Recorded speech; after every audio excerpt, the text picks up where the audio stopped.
విద్యార్థులపై అక్రమంగా నమోదు చేసిన కేసులను ఉపసంహరించుకొని అరెస్ట్ అయిన వారిని తక్షణమే విడుదల చేయకపోతే మరోసారి ఉద్యమం తప్పదని జారీ చేసిన హెచ్చరికలకు కేంద్ర ప్రభుత్వం దిగివచ్చింది. కేంద్ర హోంశాఖ ఆదేశాలతో అరెస్టులకు వెనక్కి తీసుకుంటున్నట్టు ఆయా ప్రభుత్వాలు ఉత్తర్వులు విడుదల చేశాయి.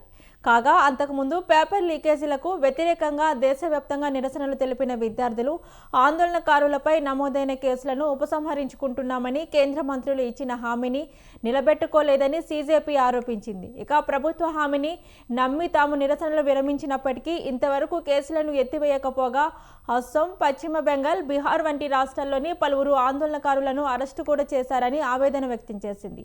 బాధితులపై కేసులను వెంటనే తొలగించకపోతే మళ్లీ దేశవ్యాప్తంగా ఉద్యమాన్ని చేపడతామని సీజేపీ నాయకులు కేంద్రానికి తీవ్ర అల్టిమేటం జారీ చేశారు.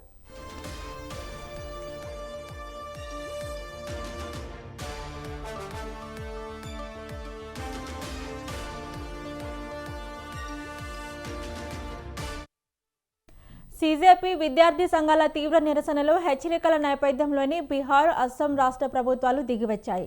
ఇక ఆయా రాష్ట్రాల్లోని విద్యార్థులు, ఆందోళనకారులపై నమోదు చేసిన అన్ని రకాల కేసులను ఉపసంహరించుకుంటున్నట్టు ప్రకటించడమే కాకుండా జైల్లో ఉన్న వారిని తక్షణమే విడుదల చేయాలని అధికారులను ఆదేశించాయి.